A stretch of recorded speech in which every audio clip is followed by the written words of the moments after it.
Fala pessoal, um investidor lançando mais um vídeo no canal e nesse vídeo vou fazer uma análise sobre a empresa Petrobras. Mas antes de passar para o conteúdo, eu queria que você desse um like, se inscrevesse no canal e ativasse o sininho para receber novas notificações. Valeu! E para quem não viu, eu postei no meu Instagram. Se você ainda não me segue, eu vou colocar o link do perfil na descrição desse vídeo, que a Petrobras vai distribuir cerca de 63 bilhões de reais em dividendos. E isso dá um total de cerca de 21% de dividend yield só nessa distribuição. Isso dá um valor total de R$ 6,63 por ação ordinária e preferencial, sendo que esse valor será pago em dois momentos. O primeiro é de R$ 3,36, que será pago no dia 31 de agosto, e o segundo será de R$ 3,36 também, que será pago no dia 20 de setembro. E quem tem direito a receber esse dividendo precisaria ter comprado ações da Petrobras até o dia 11 de agosto de 2022. Então, eu queria comentar agora como funciona a organização societária da Petrobras. Para quem não sabe, a Petrobras é uma sociedade de economia mista. É uma empresa pública, mas é uma empresa pública que, por ser sociedade de economia mista, permite que nós, pessoas físicas, possamos comprar uma participação da sua empresa. Então, como empresa pública, a União é que detém mais de 50% das ações ordinárias, ou seja, a União é que é controladora da Petrobras, porque quem tem as ações ordinárias é quem tem a capacidade de votar e decidir o futuro da empresa. As demais ações estão disponíveis ao mercado em geral.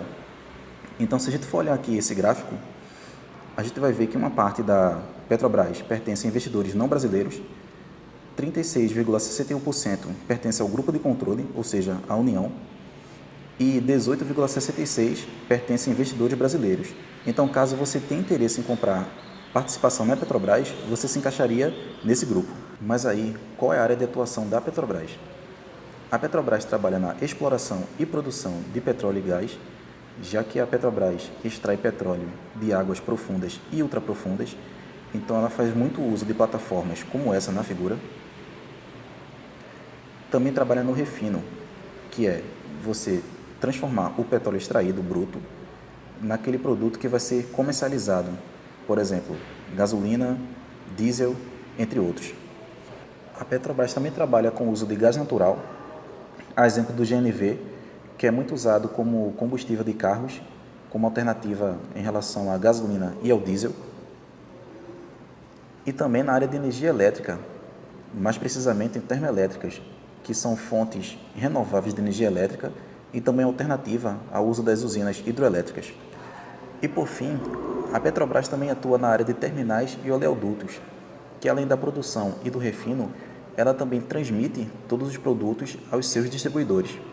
Como nós vimos a atuação da Petrobras e como ela gera sua receita, agora vamos fazer uma análise dos resultados e ver de onde surgiu uma distribuição tão alta de dividendos. Se a gente parar para analisar o balanço da empresa, podemos ver aqui que no segundo trimestre de 2022, a Petrobras apresentou um lucro líquido de cerca de 45 bilhões de reais.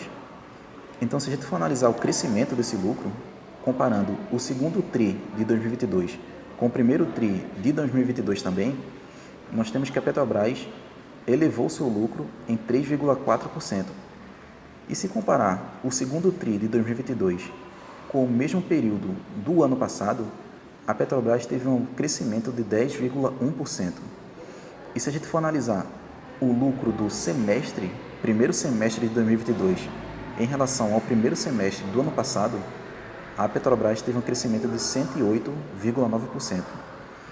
Isso quer dizer que o lucro semestral desse ano foi mais do que o dobro do lucro semestral do ano anterior. Mas de onde surgiu esse resultado tão alto da Petrobras? Se a gente for analisar aqui separadamente produto por produto, nós podemos ver que a maior receita da Petrobras foi proveniente do diesel e da gasolina. O diesel com 52 bilhões de reais aproximadamente e a gasolina com a receita de 21 bilhões de reais. Isso fica claro porque nós podemos ver a alta do preço dos combustíveis nos postos de gasolina. Então isso repercute num lucro muito mais alto, um resultado muito melhor para a Petrobras. E é claro que esses lucros tão altos recentes da Petrobras iriam impactar diretamente no valor da ação. Porque se a gente for olhar aqui o gráfico do preço da ação da empresa nos últimos 5 anos, nós temos que em 1º de agosto de 2017, a Petrobras estava sendo negociada próximo dos R$ 7,50. Atingiu o seu ponto mais baixo em 2020, durante a pandemia, que chegou a ser negociada ainda abaixo desse valor. Só que em 2021, ano passado, a empresa começou a sua retomada de valorização. Por quê? Porque a empresa iniciou os seus lucros crescentes e muito altos. E chegou agora ao patamar de R$ 34,50. Ou seja, como a Petrobras multiplicou muito o seu lucro, isso repercutiu diretamente no valor da ação, porque agora ela está sendo mais desejada pelo mercado. Além de observar a valorização do preço da empresa, também é interessante observar alguns indicadores, nos quais eu destaco aqui o dividend yield, que está próximo de 34%. Esse é um dividend yield extremamente alto e provavelmente a Petrobras não vai conseguir manter esses patamares por muito tempo. O PL, que é a relação preço-lucro, está abaixo de 3. Isso significa que em menos de 3 anos a Petrobras poderia comprar uma empresa com o mesmo valor que ela, apenas pelo seu lucro. Ou seja, esse valor é extremamente interessante e também muito improvável que a Petrobras consiga manter. O preço sobre o valor patrimonial está acima de 1, mas o que é isso? O preço é o valor que a ação está sendo negociada em relação ao preço, ao valor patrimonial dessa mesma ação. E como ela está acima de 1, significa que a empresa está sendo muito benquista pelos investidores. Então, diante desses resultados tão extraordinários da empresa, surgiram alguns questionamentos. Primeiro, a Petrobras vai de fato conseguir manter seus resultados? É muito provável que não, porque a Petrobras está com resultados tão impressionantes por uma sucessão de eventos. Alta da gasolina, preço do barril do petróleo nas alturas, alta do dólar em relação ao real e guerra da Rússia. Porque, querendo ou não, a guerra da Rússia também impacta bastante. Por quê? A Rússia é um exportador muito grande de petróleo. Então, como a guerra atrapalha a exportação, a oferta de petróleo diminui. Então, como a oferta diminui, o preço sobe. Então, essa alta do preço repercute na alta da gasolina e na alta do dólar. Só que isso é positivo para a Petrobras, porque com a alta do dólar, a Petrobras precisa elevar o produto, elevar o preço da gasolina e o preço do diesel. Então, dessa forma, a Petrobras conseguiu esses lucros tão extraordinários. E é muito provável que não se mantenha durante muito tempo. E o que vai acontecer caso a empresa diminua os seus lucros? O que vai acontecer é que o valor da ação vai cair demasiadamente e a empresa, por ser pública, ela não é tão atrativa para o mercado. Como assim? Quando a empresa começa a diminuir os seus lucros, ela se torna menos atrativa para os investidores. Então, o que acontece é uma fuga da empresa. E quando acontece essa fuga, o valor da ação cai muito. E, além disso, a Petrobras tem um ponto negativo em relação ao modo como ela é vista por ela ser uma empresa pública.